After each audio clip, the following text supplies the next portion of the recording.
The next talk is by Mark Ayer, Product Manager of IBM Qradar Risk Management on Security Intelligence. Thank you.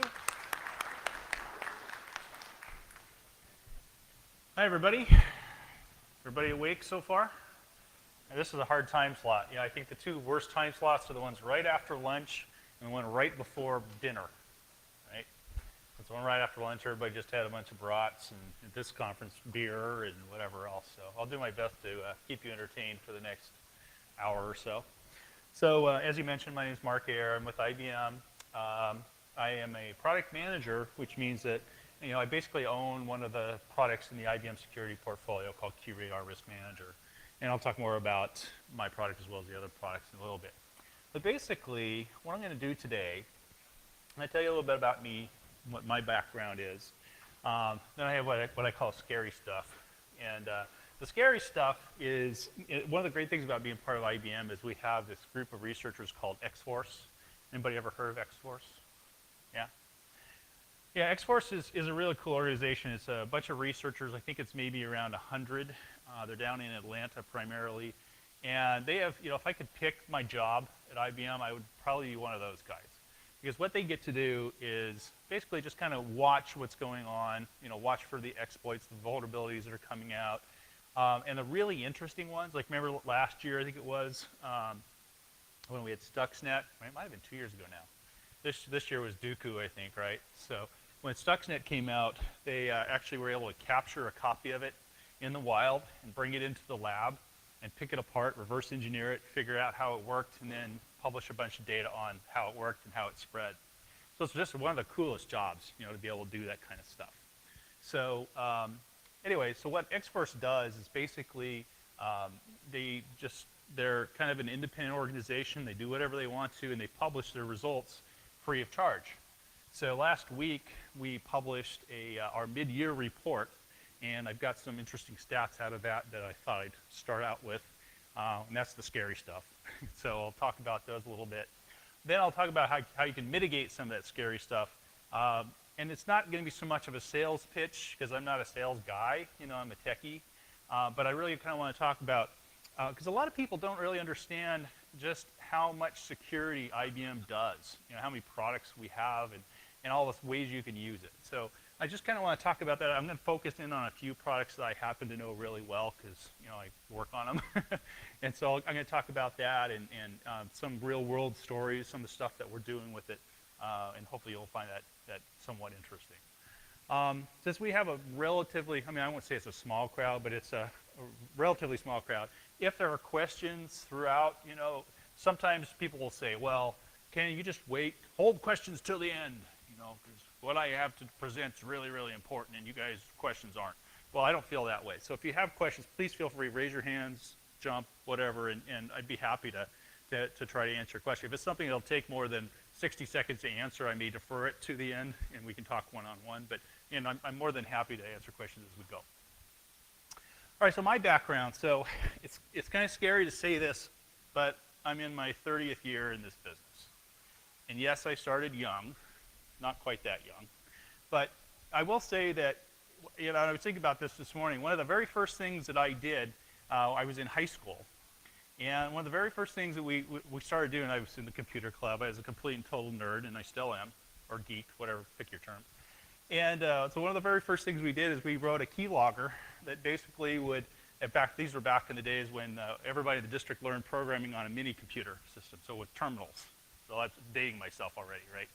But we wrote a keylogger which would basically put up a screen that looked exactly like the login screen, and when they would type in their username and password, it would return the generic error message and then log their username and password, and then it would send them to the normal login sequence. So then they would just say, oh, I just must have mistyped it, and then they just sign in. So we wound up with virtually every username and password for everybody in the school, including the teachers.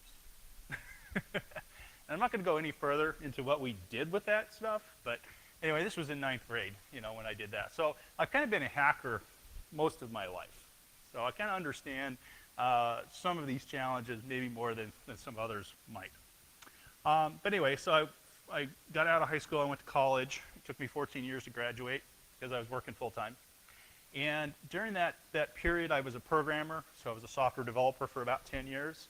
And that was sort of in the infancy of security. You know, people back then, and maybe even today, you can make the argument that a lot of developers don't think about security until it's after the fact. Well, that was really the case back then. You really just didn't even think about security. So I did that for about 10 years. Then I moved into kind of a consulting type of role. I did support for a while. I was an IT consultant. Went from there. I had my own company for 5 years. I was a CTO there and kind of moved into systems management and security at that point. I was then also an industry analyst. I worked for Enterprise Management Associates for about 4 years in the security area. And at that point, I moved into, I went to work for a little company at the time called Bigfix, which got acquired by IBM. So that's how I wound up being part of IBM. So I was an acquired asset, or whatever you want to call it. That was a couple of years ago. And then just this February, I moved from the Bigfix group over into Q1 Labs, where I manage this product. So that's my background. I love this picture. So I'm a big Halloween guy, right? So you'll see some Halloween stuff woven into this presentation here and there. So let me talk a little bit real quick about IBM too. So if you think about it, IBM was one of, if not the first company to ever make security software. Because if you think about mainframes, we're talking about like the 1960s. You had to have security in your mainframes, right? So that was kind of the genesis of a lot of the research that IBM has been doing all throughout the years. So we're looking at 40, 50 years maybe of security background. But most people don't think of IBM as a security company because IBM's never really marketed itself that way. And so what happened earlier this year is that somebody up much higher than me got a bright idea and said, well, you know what, we should probably start telling people about what we do, right? So that's where this term security intelligence came from. You got to call it something, right? I don't particularly like security intelligence. It's not bad. You got to call it something, right? So that's where security intelligence came from. And it's just the concept of you need to, if you're a company like IBM, and we literally have hundreds of security assets of products that you can use in lots of different ways, you have to call it something. So that's what security intelligence is. It is a platform, and we are actively working on integrating a lot of those pieces in the platform, and I'll talk a little bit about that later on. But so I just want to give you a little introduction to, and get you thinking about how IBM really has been involved in a lot of these security innovations over the years. All right, so let's get on to the scary stuff. So as I mentioned, this is stuff that comes out of X-Force, and this report is freely available. You can download it on the web. Just go to ibm.com/security, and you can find the report out there. Before I do that, though, let's talk a little bit about kind of the source of a lot of the exploits and security issues out there. And that is that a lot of people go about their day-to-day existence without ever thinking about security. Now, this shouldn't be a real shock, right? Like my mother, right? My mother is always out surfing the web, and anytime she gets an offer to download some kind of utility, she downloads it, right? So I wind up rebuilding her machine about every 3 months because she's just got something on there that you just can't get rid of, right? And so even those of us that are information security professionals sometimes go about our lives without actively thinking about security. Just think about like a USB key, for example. You stick that in your machine. Who knows? You might copy confidential stuff on there that could get lost. You might be accidentally infecting a machine. That's how Stuxnet spread, one of the vectors. Right? So the point is, and I love this illustration here, people do their jobs without thinking about security, right? So, yeah, the secret nuclear bunker is this way. All right, so let's talk a little bit about the X-Force report. So last year, X-Force named 2011 the year of the breach. And that was because of very, very many high visibility, high impact breaches, like the Sony PlayStation debacle comes to mind, right? All these very, very large things. And part of that was the fact that these breaches, the whole profile of these breaches is changing. It used to be, hackers were, like when I was coming up through the ranks, hacks were, a lot of times were for bragging rights. It was college kids, sometimes high school kids, and they just want to basically say, you know what, I could do this, and I'm going to prove this to you because I'm going to deface this website, but I'm not going to really do anything with it. Well, so as we all know, the nature of these breaches is becoming much more serious because there are serious financial gains to be realized from doing that, right? So that's where the term, APT, Advanced Persistent Threats, came from, where you've got these increasingly these very well-funded, highly technical, highly connected teams that are developing malware explicitly for financial gain, right? So that's part of where that came from. And interesting things too, like digital identities. We all preach about passwords and the need of changing passwords and all this sort of thing. Two-factor authentication is becoming more and more commonplace. And there's some really interesting work on more innovative ways of doing two-factor. We've got a presentation later on where you're going to talk about using your gate, right, to identify you, right? So there's all kinds of interesting stuff going on. But what's happening is because of rapidly advancing social engineering tricks, loose data protection policies, it still is really, really easy to find passwords. I think it was 2 years ago at DEF CON, it might have been 3 years ago, they had a contest where they basically had a cash prize to the team that could crack the most amount of passwords in, I think it was in a 48-hour period. And the winning team, I think it was a pretty good prize, it was like 10 grand or something like that. And if memory serves, the winning team cracked, I think it was 50,000 passwords they had to crack, and they cracked like 40,000 of them. And ththese were all passwords that were created using industry standard best practices. They weren't just deliberately, some of them weren't just deliberately easy. These were all kind of, mixed case, symbols, all that kind of stuff. So, I could talk for an hour just on password policies. But the point is that, these attacks are getting much, much more sophisticated. Like this one here that I talked about is really interesting, where they bypassed a two-factor authentication scheme by basically calling up the mobile phone provider and acting stupid, right? And said, well, I forgot my password, can you reset it? So they allowed them to reset their voicemail password, which then allowed them to get into all the voicemail and cull all kinds of interesting data about that individual, which then allowed them to hack into their identity and get their data. So in terms of actual attacks, so SQL injection remains the top web attack technique. That shouldn't be any big surprise.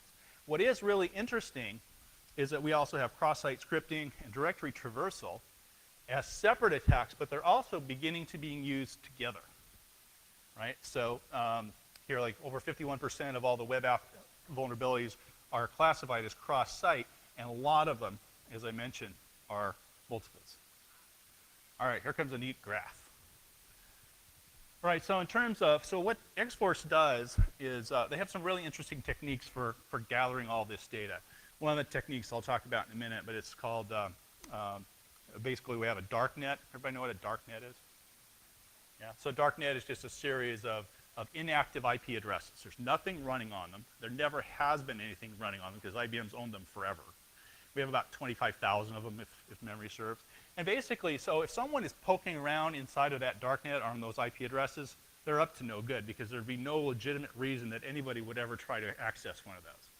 So by monitoring that darknet, we can look at all kinds of interesting things and look at like the signatures and the things that what people are doing.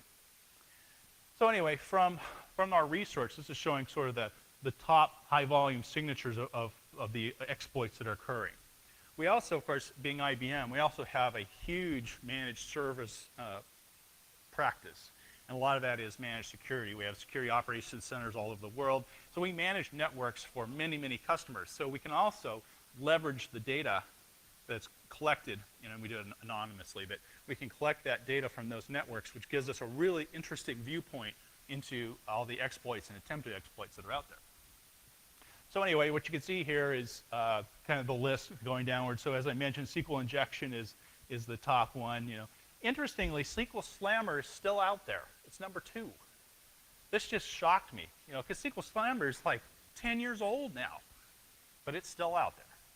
And nobody seems to really know why. The only thing I can think of is, again, because there's so many, one of the biggest challenges we all face is keeping machines patched, right? And so you've got machines, you've got a very difficult time sometimes patching machines, and you've got older machines in some cases. Like I was just talking to somebody who said that they just discovered, I think it was a Windows NT. Everybody remember Windows NT? Yeah, me too. So they discovered a Windows NT box running on their network, and nobody had touched it in years. They forgot it was even there. So obviously it hadn't been patched, so that would be a perfect, host for all sorts of malware, right? So I think that may be part of it. It's just older, unpatched machines that people have forgotten about or just don't ever update. In any event, so Sql Slammer is still around, although they do say that it's trending down and will probably go away in the next year or so. Then this third one's really interesting, this PS exec service access. It's actually, this is a real tool that Microsoft doesn't sell, I think they give it away. But it's a legitimate system administration tool. Well, what happens, so it basically allows you to remotely execute services on a machine. The problem, of course, is that if you put this on a machine and you can exploit it through a weak password or any variety of ways, you can do anything you want on that machine, right? So interestingly, a lot of that traffic, of course, could be legitimate, but a lot of it that we're seeing on the open internet is probably people, exploiting it. So that's one thing to look at on your network is see if you can track how many people are using that and if it should be on those machines or not. Then we've got the get ... data exploit. That's one of the directory traversal exploits where basically you can gain access to, through a malform command, you can gain access to all the files that are on a web server by traversing the directory. So that one's pretty popular. And again, sometimes those are combined with the SQL injection and the cross-site scripting.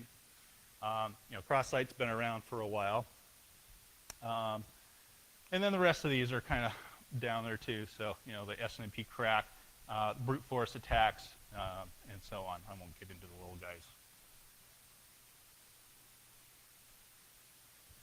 So this is interesting too. So what we did here is we took a look at the cross-site scripting events, and this is starting last year and going up through June of this year, as well as the SQL injection events, and we sort of plotted a moving average.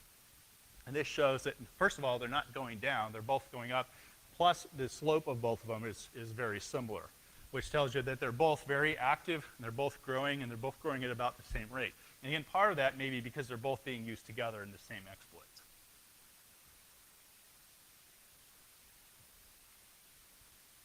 So interestingly, so these are the vulnerability disclosures growth. So in other words, these are the publicly disclosed vulnerabilities. Typically, those will come from independent software vendors and so on. But anyway, in 2011, we were talking about, wow, it's gone down some. It went down from a high of about 9,000 to about 8,000. So maybe 12, 15%.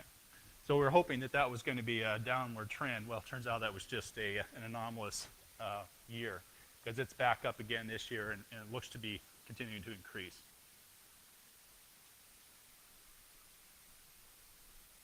All right, so this is the growth of obfuscation techniques. Everybody know what that is? I had to read up on it because I wasn't exactly sure what they were talking about. This is malware which is using active obfuscation techniques to disguise itself so that things like IDS and IDP and SIM products don't detect it. So that involves doing things like encrypting itself using SSL or whatever it might be, so that so it doesn't trigger an alert. And again, so that's growing at a very rapid pace, and those are getting really difficult to detect. Again, that's a lot of what Stuxnet did. It could self-modify itself, it could encrypt part of itself, and it made it really, really hard to track it. If you're just using like signature-based tracking, it's really, really hard to track something that's self-modifying because the signature can always change. So that's a very popular technique. So here's another one that went down last year for a little bit, and then it's right back up again. So this is overall vulnerabilities without patches. So these are vulnerabilities that have been discovered, but there is no fix for. And so this is a combination of operating system vendors, application vendors, as well as could be custom developed code as well. But again, so we're showing, you know, that close to 50% of the vulnerabilities out there that have been published do not have patches. Yes, sir.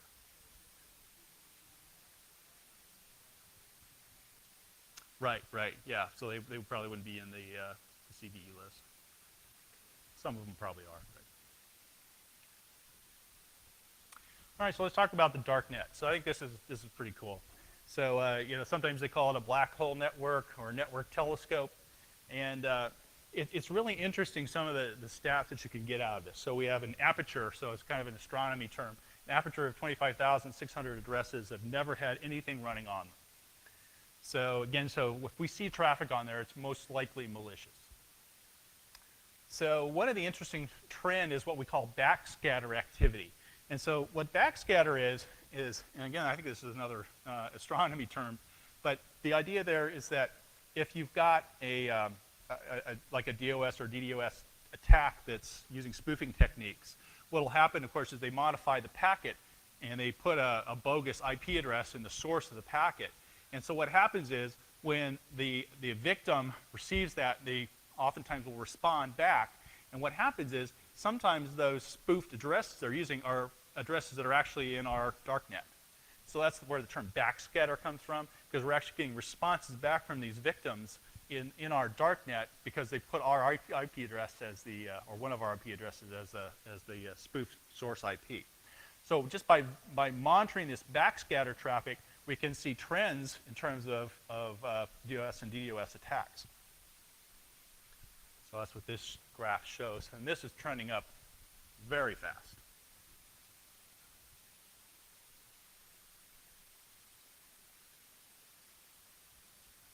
And this one just kind of shows the overall accumulation of events. Well, look at that, over 200 million events in 2011. And this is, and you think about it, backscatter is almost like a random thing. They just happen to pick one of our IP addresses. So this is a very, very small, you know, percentage of the total amount of traffic.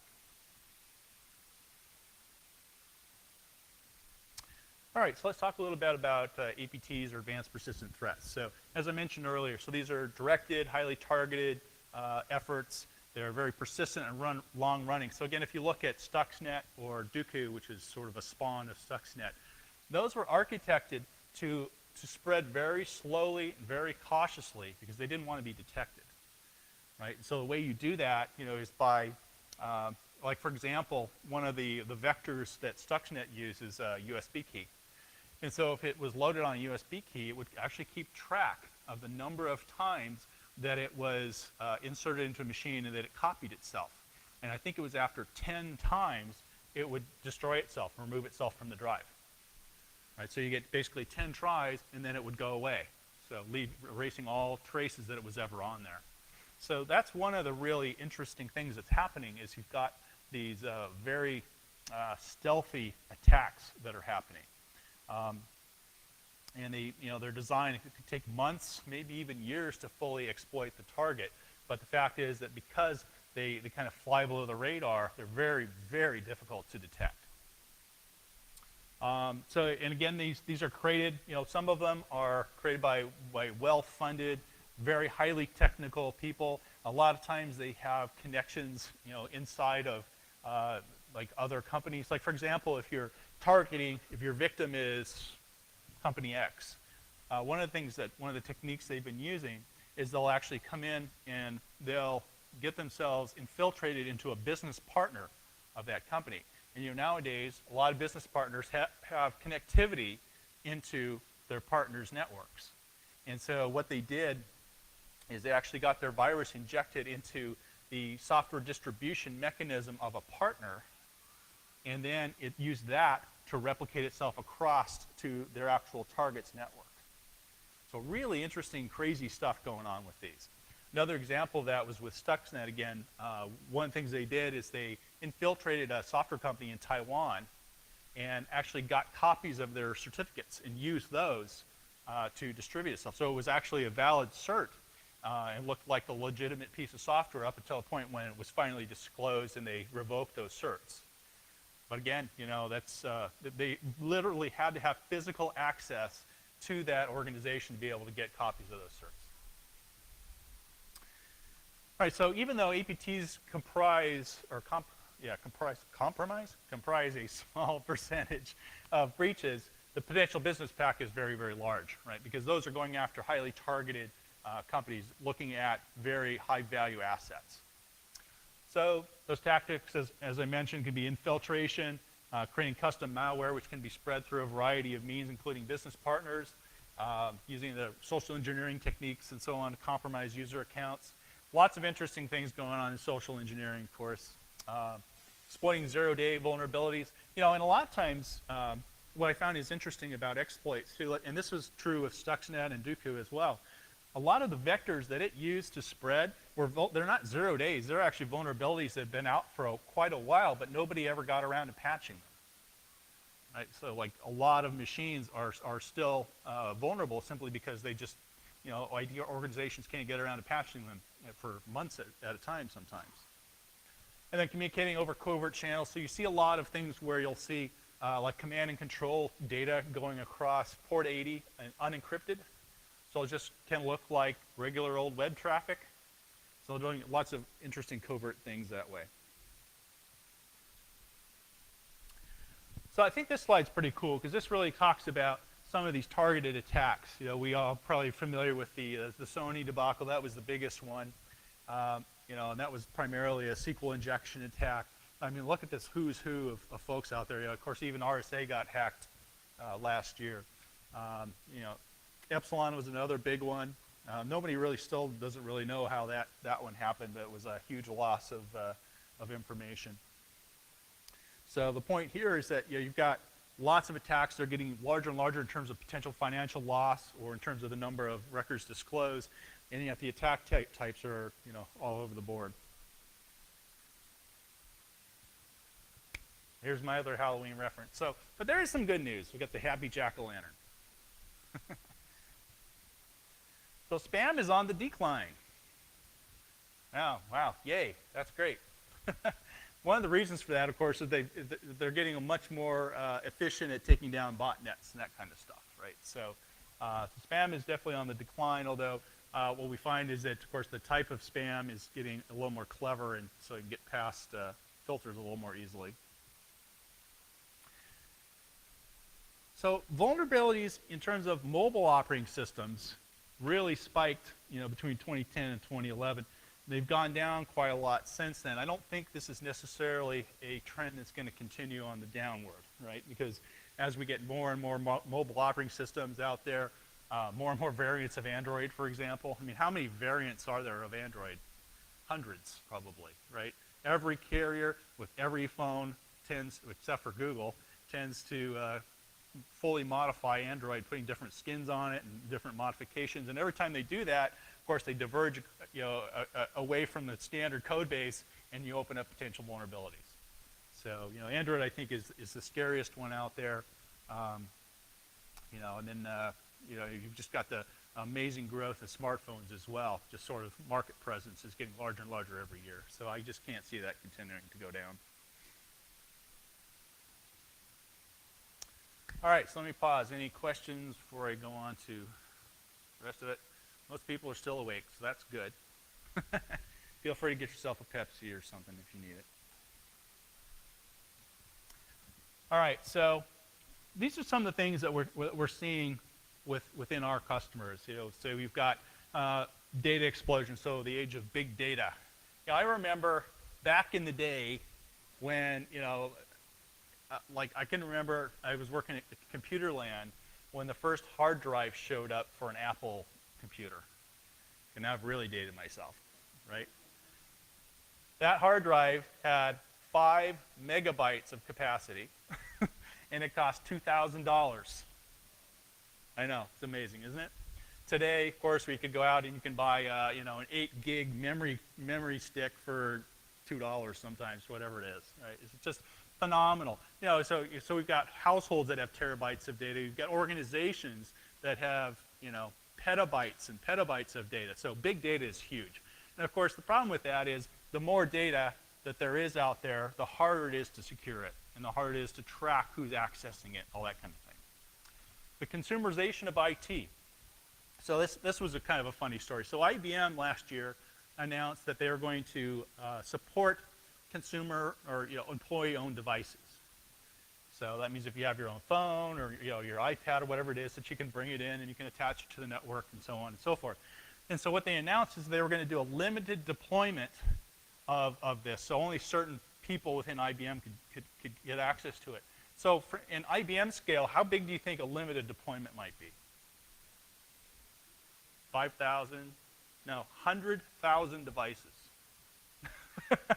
You win the prize, right?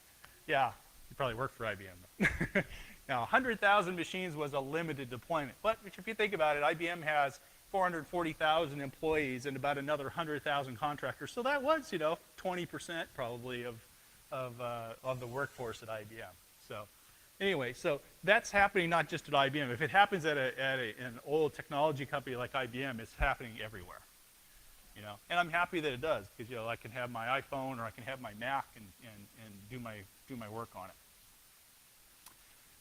Everything is everywhere, of course, so we've got such a spread of technology. And corporate data is finding its way out further and further away from the data center. You've got mobile devices, you've got business partners, the networks are becoming much more porous over time, so of course data is just getting everywhere. So we have to figure out how to control that. And then attack sophistication, I've talked about that already. It's, the complexity and prevalence of these attacks is increasing. So what's become is IT security used to be sort of one of those things where, if there was a CISO, the CISO was responsible for it. But today, especially with all the high visibility losses, it's really become a boardroom discussion. Especially when you start talking about, Sony potential $1 billion long-term impact from the PlayStation debacle. $171 million for every 100 customers that lost their data. So when you start talking about billions of dollars, obviously that gets people's attention pretty fast. And we've got very, very large customers, and they're all concerned about this happening to them. So the way we look at it at IBM, there's really kind of 4 categories of things you need to think about. First of all, you've got people involved. And as you probably know, people are probably your #1 security exposure. If you have $100,000 to spend on security, I would say, and that's all you have to spend on it, spend half of that educating your users, and you get a much better return on investment than spending $100,000 on some fancy piece of hardware. Now, some of the guys at IBM probably would not, especially the sales guys, probably would not agree with me on that. But, just educating your users about proper password techniques and data hygiene techniques and all that sort of thing can go a long way to solving issues. So that's one aspect of it. And as far as the people that we have to worry about, that's also exploding. So not only do we have to worry about internal folks, the employees, but you've got all sorts of external people, business partners and consultants. Obviously, we've got hackers, maybe even terrorists. A lot of companies have outsourced, so you have to worry about who's doing your outsourcing. Even customers have access in some cases to your networks. So we've got to think about all those different aspects to it. As far as data, we not only have to worry about structured data, but a lot of your confidential data may be going across as unstructured. And obviously, when it's unstructured, it gets even harder to track. You've got data at rest, which is obviously sitting inside your databases or inside your data center, as well as in motion. So we have to think about that. Where is it being transferred? How is it being transferred? All that sort of thing.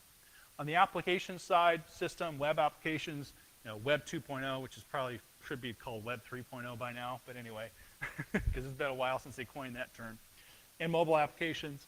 And then on the infrastructure side too, all the explosion of different platforms and so on that you need to think about. So the point here is that you can't just protect the perimeter anymore. In fact, a couple of years ago, I was talking to the CISO of the Air Force. And basically, what the Air Force has recognized is that a firewall is no longer is not the perimeter anymore. The perimeter has to be set at the actual device, right? Because the firewalls have to permit so much traffic nowadays, the networks have become so porous that you just can't even think about that as a perimeter anymore. And furthermore, of course, from an IBM perspective, We look at it kind of holistically, if you will, across the board. And so we're looking at how you protect all of this together, not just one piece at a time.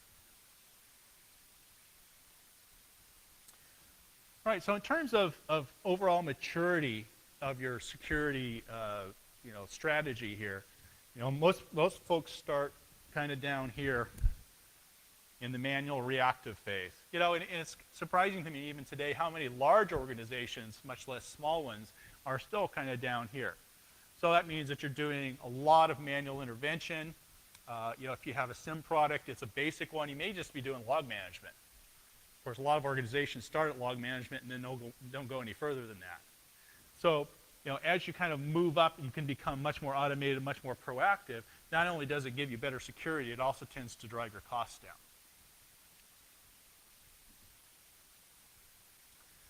So here's some of the things and the characteristics, again, spanning these 4 categories that we like to think about. So on the basic side, if you've just got a directory, you're doing a little bit of encryption and access control, you're doing application scanning on your app side, and you're using perimeter security, antivirus. That's kind of what your basic category would include.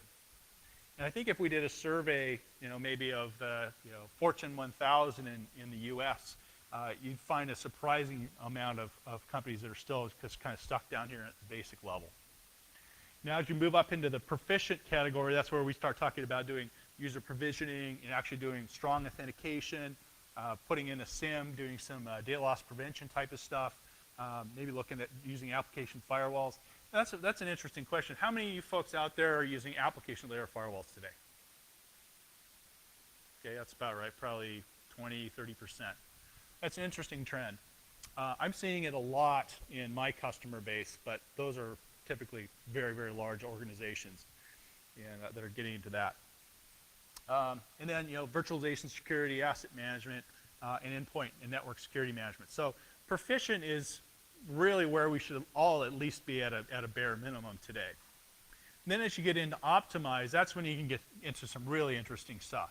Identity governance, doing privileged user controls and monitoring, various data flow analytics and governance, fraud detection and event network monitoring, and forensics has become increasingly more important as well. So this is kind of the message that we're trying to get across to everybody today. You know what? IBM Security System is the only vendor in the market that can cover all those 4 silos with products that integrate with one another.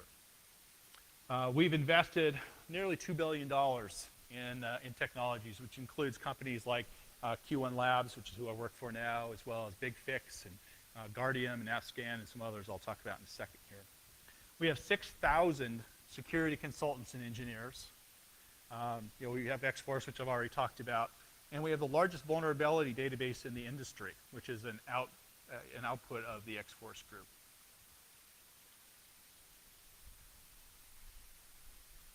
So how are you going to increase your situational awareness? So, if you think about security kind of as an overall timeline, and I've got a slide coming up that kind of talks about this, but one of the things is to really get your arms around what's happening right now, which is your situational awareness. Typically that involves using a SIM as well as some of the other products to really understand what's happening on your network today. But one of the things we're really working at and helping our customers work on is getting ahead of the exploit. That is so important. If you can prevent that from happening in the first place, then obviously you're going to reduce the amount of potential exposure and loss if you do get breached. So to be able to do that sort of in an integrated way and to make it easy, that's a big part of what we're working on. And if you can do it right, you can actually do that and you can save money at the same time. So in terms of our global coverage, I think this is a kind of interesting slide just because this shows all of our security operations centers. There's one near me. I live in Denver, by the way, so we have a great big one in Boulder, excuse me, Atlanta. So we kind of have worldwide coverage in terms of our research centers and our operations centers. As far as our managed services, so we have over 20,000 devices under contract, and when I say devices, these are primarily security devices. 3,700 clients using our services. We manage over 9 billion events a day through our SOCs. We have over 1,000 security patents, And we have 133 countries that we monitor. All right, so let's talk a little bit about specific examples here. So this is a real marketing slide here, but I think it's kind of cool, right? So take these various tiers, and it all kind of flows up into this thing that we call a smarter planet. Okay, enough marketing slides.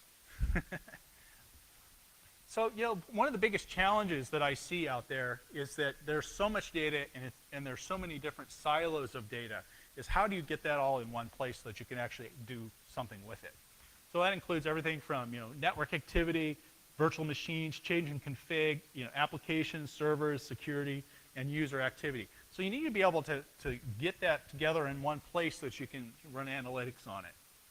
And what we do is, so we do that, of course, I'm talking mostly about our SIM product here. So we can bring in all those types of things, and what we do is we boil all that down into what we call an offense. Okay? And an offense is the result of not only collecting all of this data. You know, lots of SIMs are really good at collecting data. Not so many SIMs are so good at actually creating actionable information from all that data that they've collected. I can't tell you how many people I've talked to that have many, you know, multiple $million-dollar investments in SIMs, and yet they still can't get the data that they want to out of it. So we spend a lot of time and a lot of money just investing in how you go about doing that. So here's kind of how we split the timeline. If you start, you know, in the center here at the exploit, so you know, traditional SIM products kind of focus on the right side here. So it's all about knowing what's happening, excuse me, what's happening on your network and figuring out how to stop what's going on, which is good. I mean, you need that kind of stuff. You need SIM products and DLP and all that to be able to do that. But you also need to be able to get ahead of the curve here. So really get your arms around which of your systems are vulnerable, how are they vulnerable, and are they at risk of being exploited? Because that's really what you want to be able to do. I think the holy grail is to be able to not only know which of your machines are vulnerable, but also which one should you fix first. Because that's the problem. Right now, you may have invested in one or more vulnerability scanners. And so you can actually scan all your machines, and you can tell how many of those are vulnerable to exploit. But at the end of the day, if you've got 1,000 or 10,000 or more machines that need to be fixed, which ones do you need to fix first? Because if you think about it, if you can fix 10 machines that are, you know, have a valuable, or not a valuable, but have an actual vulnerable exploit, and can be exploited because they have a valid attack path either from the network, from the internet, or from a business partner. If you fix those 10 machines, then they're not going to infect all the other machines that they're connected to, right? So it's kind of like a domino effect. So that's really one of the things that we're looking at, is figuring out the best way to be able to identify those machines and then actually remediate those machines very quickly. Now, I'll talk more about that in a minute. Okay, I put this slide up just because it's kind of an eye chart, you know, but if you think about it, these are all of the products that IBM has in these various tiers. I'm not going to go through every one of these. But for me, this was kind of an epiphany, because I had no idea that, until I saw this slide, how many different products IBM actually has in the security area. I'm going to call out a few just because they're the ones that I know really well. Of course, there's the Qradar SIM, which I work on. This is my product here, the Qradar Risk Manager. We have a very good GRC platform up here called Open Pages. Guardium is an excellent database security tool. Basically, it tracks database activity and allows you to enforce policy around that. AppScan is a vulnerability scanner that can scan source code as well as applications that are in process or in production, or available from the internet. And then we have Bigfix, which is a very good endpoint patch management configuration tool. So one of the things we're doing at IBM, this looks like the exact same slide, but I've got some builds. I should have put them together, but I didn't. So one of the things we're doing is we're working on, first of all, integrating all of these together so you can start doing some really interesting things. A good use case for that, if you look at the Qradar and Bigfix integration that we just did.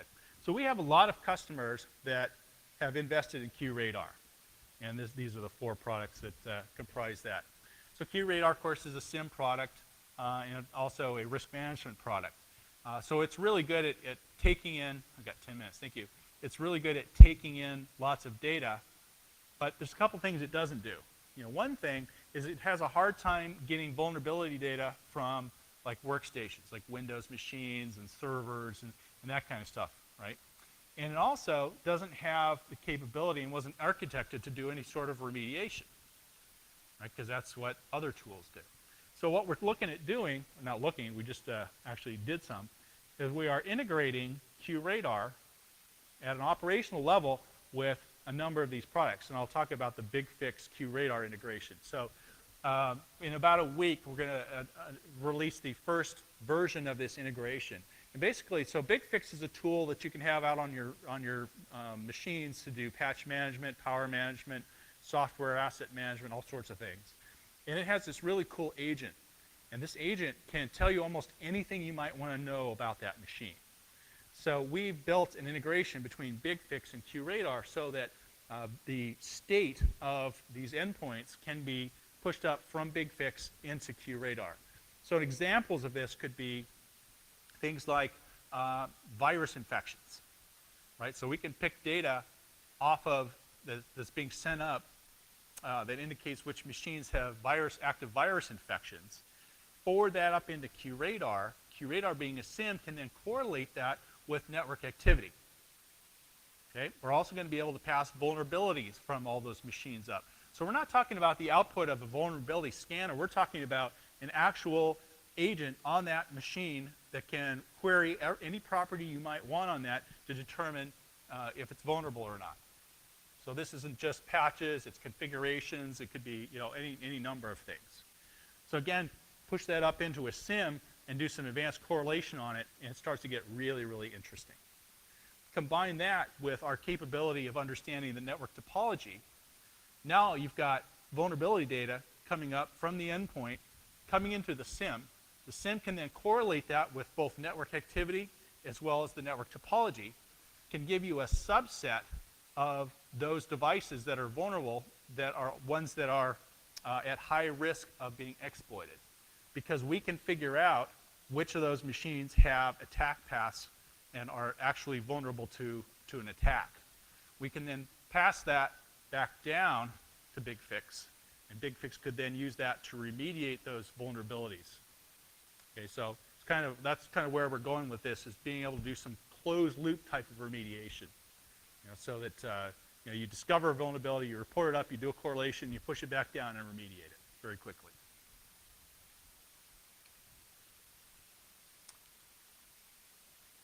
Okay. All right, so let me talk just about a few examples here of some of the cool stuff that we've done. So in one case, this is a customer where they had a competing SIEM product, and we put it in, and we found 500 hosts that had a virus that every other security product that they had installed missed. Chevron's a really cool example. They had 2 billion login events that, with a competitive product, was generating thousands and thousands of whatever they call offenses in that system. And they couldn't do anything with it because there was just too many. So we were able to reduce that down to 25 per day out of that quantity. Okay, another thing that we've got going on is the consumerization of IT and the mobile device management side. So that's, of course, become a really big focus lately, the ability to incorporate the management of all your mobile devices. So that's regardless of vendor, if it's Android or if it's Apple or Nokia, whatever it might be, and be able to integrate that back into your overall security strategy without having to use yet another point product. So through the Bigfix, which by the way is also known as IBM Endpoint Manager, I always call it Bigfix, I came from them. But that product has a really nice mobile device management capability now, which again allows you to use the same tool you would use for patching your Windows machines or your Unix machines to also manage your mobile devices. So I put this slide up mainly because it's kind of fun to talk about IBM's own deployment of our own technology. One of the things that's really cool, I used to work for a competing vendor of IBM's, and I won't name them, but basically they're a management vendor. And at one point, I met the CIO of the company. This is a fairly large company, $1 billion in revenue. and I met the CIO, and I said, so I'm really interested because I would really like to tell our customers how many of our own products we're using internally. And he goes, don't ask that question. I said, okay, maybe I need to find somebody else to work for. So anyway, IBM fortunately we do eat our own dog food. We do use our own products. And one good example is after they bought Bigfix, 6 months after the acquisition of Bigfix, we had deployed the product to 400,000 machines, which was virtually all of the primary workstations in the entire company. Today, it's actually closer to 700,000 because we've also folded in servers and mobile devices and all sorts of other things. So that was really cool. And to be able to do that size of company in less than 6 months was really impressive. What I think is even more impressive were the cost savings, which isn't on this slide, but literally it's millions of dollars in IT labor saved by doing that. Now I'm running a little short on time, so I'm just going to skip right ahead here. So, okay. Well, I hope you found this interesting. Any questions? Well, I will be here the rest of today and tomorrow. You know, our booth is over in the corner there. Please feel free to drop by if you have any questions, you want to talk about any specific products or anything like that. And I thank you for your time.